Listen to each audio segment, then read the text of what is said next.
the new Trump administration has been tough on Ukraine. Your country is in big trouble.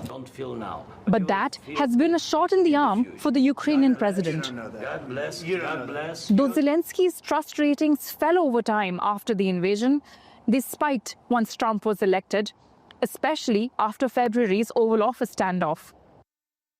So could President Zelenskyy try to ride this wave of support and go to the polls soon? Recent media reports suggest that his team could be preparing for elections if a ceasefire comes into force. Martial law prohibits elections, but the current period ends on May 8th. His servant of the People Party has denied the rumors, pointing out that the constitution bars elections under martial law. But that isn't the only challenge. Look, this is not up to Zelenskyy whether there will be elections or not. This is up to Ukrainian society. Most Ukrainians do not want to vote until there is a sustainable peace. Only a fraction want immediate elections or elections during a temporary ceasefire. Imagine that you and I, we print a flyer on any political and we go outside right now to give it to someone. And the question that people will be asking, and it will be a fair question, are you out of your mind? Why did you print this instead of giving this money to the army? Not only that, Ukraine's enemy has been pushing for it to hold elections. If some politician says we need an elections right now, people would blame him like for working for Russia. So what would Ukraine need to head to the polls? The first thing of all is time. Peacetime law says elections can be held 2 to 3 months after being called.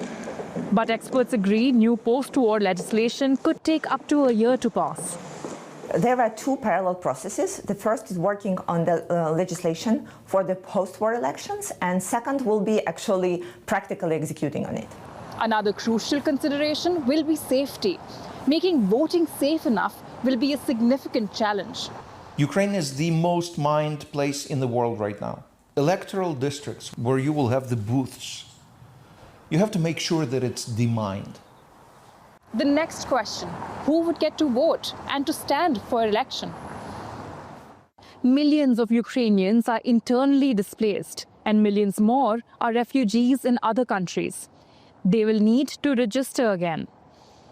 And we can't forget the estimated 6 million people still in Russian-occupied areas. And an estimated 700,000 military personnel must have the right not just to vote, but to campaign and compete too. In our surveys, the majority of people, first of all, want the military and the volunteers to run for the presidency, for the members of the parliament. But it's a very important category for the population, for any elections to be perceived as legitimate. And finally, how to ensure a legitimate, credible result. This includes ensuring turnout and preventing interference. Even during peace periods in Ukraine, our turnout rate was like from 50 to 60%. Imagine we have like a 30% turnout rate. From the point of view of legitimacy, we could be blamed by US, by Russia, that you don't have a legitimate government, because only 30% of Ukrainians participated in it. Russia will try to influence elections in Ukraine whenever they will be held. So we need to be ready also to fight back on that. Surveys show that Ukrainians see democracy as one of their country's most fundamental values. They want elections, but only when the time is right.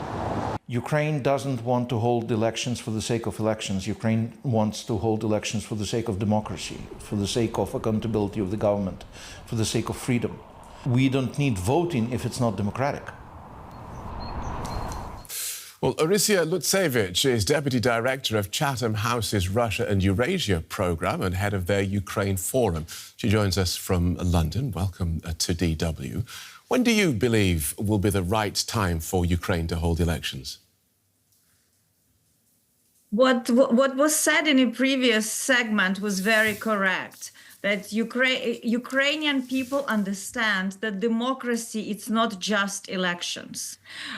It's the turmoil of war will require more time to prepare for elections. Ukrainian actually parties that are now in the parliament have gathered in November of 2023, and they have agreed that Ukraine will need at least 6 months after the lifting of the martial law to prepare elections because of all those issues, displacement security. And let's remember that a lot of IDPs who are currently fled eastern part of Ukraine still remain. IDPs, that's internally displaced people. Exactly, internally displaced people. They remain in places like Kharkiv, Zaporizhia, Dnipro, that are at very high risk of Russian missile, drone, and artillery bombardment. So it's a serious issue. Okay, but 6 months is a time period that people are sort of have coalesced around. There is consensus around that because, of course, history is littered with dictators who started off as freedom fighters for whom conditions were never quite right to relinquish power. Something to remember that in its course of independent history, Ukraine has held 7 presidential elections.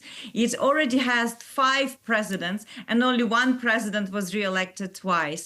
Something also very important, Ukrainian citizens have a lot of agency now during the war. There's independent media, there's independent civil society that is doing anti-corruption watchdog, and very, very important, local self-governance and democracy. Something that Ukraine has done after the Revolution of Dignity. It has devolved power from Kyiv to local communities. So if you look at it as a whole, Ukraine, even now in wartime, has instruments and ways to execute people power and to have checks and balances on President Zelenskyy.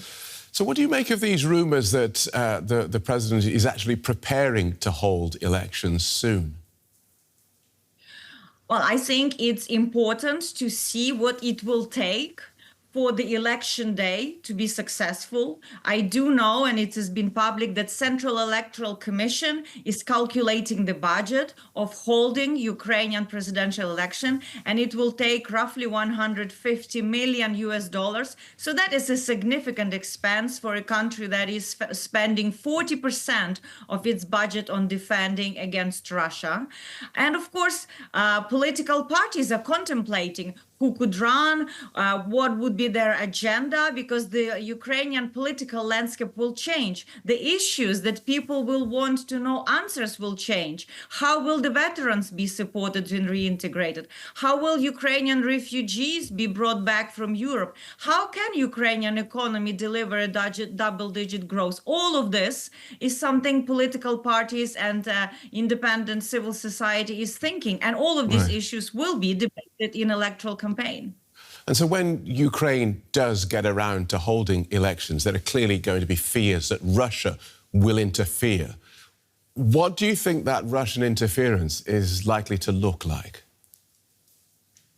Well, you're absolutely right. If you look at today's Russian success in Ukraine, it's very, very limited. Russia has failed to subjugate Ukraine, has failed to overthrow Zelenskyy. So it will try to use the ceasefire or any kind of settlement to fight war in other ways. And that they will try to actually obstruct this very democratic process that is fragile but present, to make Ukraine a failed state, to show that there are all these tensions, that Ukraine cannot host free and fair elections. There will be a lot of security challenges that we already see Russians recruiting young people through Telegram channels to plant bombs near mobilization units, to do these terrorist attacks, to undermine human security. And also disinformation. There will be a lot flooding into Ukraine to blame Ukraine's leadership for failures of war, for death of many people. Well, we're a long way off from there yet, but thank you so much for guiding us through that, Orysia Lutsevych from Chatham House. Thank you. Olena Davlikanova works for the German think tank Friedrich Ebert Foundation and joined us earlier from Kyiv. I asked if she's expecting Ukraine to hold elections soon.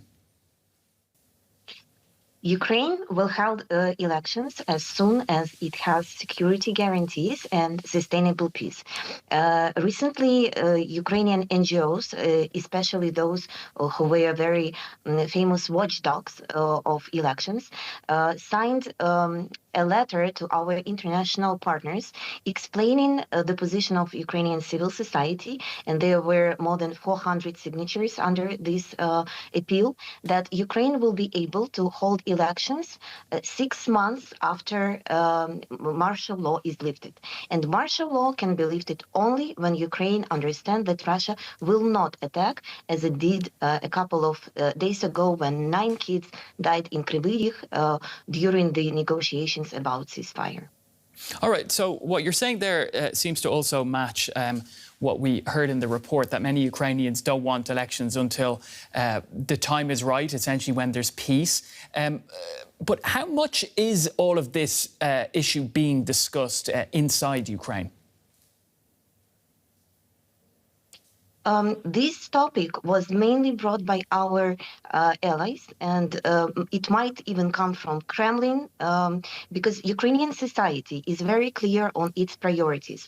First and foremost, it is security, then it is protection of our sovereignty, and then it is protection of democracy. And Ukraine is a country who got used to elections. We actually changed our power almost at every elections. We only had one president re-elected. It was Leonid Kuchma. However, the society that wants elections, that knows how important they are, that got used to a very high level of free and fair elections, doesn't want to undermine its unity and its future for a very in such a very tragical moment, because Russia will use this moment to undermine and meddle with Ukrainian elections. We know how good Russia is with misinformation and disinformation campaigns, and currently Ukrainian society doesn't want to put its future at stake. All right, let's talk about now the sort of the practical side of all of this. How difficult, though, would it be to hold legitimate elections in Ukraine? Ukraine does need a certain period of time to prepare for free and fair elections, which means we need to update our voting lists. You know that we have more than 5 million internally displaced people that need to be registered in their new locations. Then we have more than 6 million refugees abroad. For example, during 2019, there were only 5 voting places in Germany, in the whole country, for 500,000 refugees. Now Germany has more than 1 million refugees. So the organization of elections in other countries would be a challenge.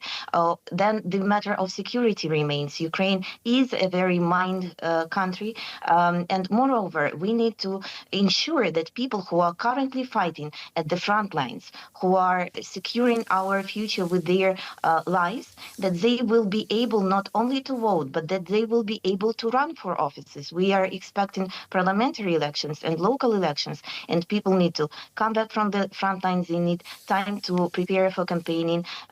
So it would be very unfair if we would leave those people behind. So overall, we do need a certain period of time. And moreover, elections is not about only the day of voting and casting votes. It is about very honest discussion within society, how it sees the future, what kind of new rules do we want for the country.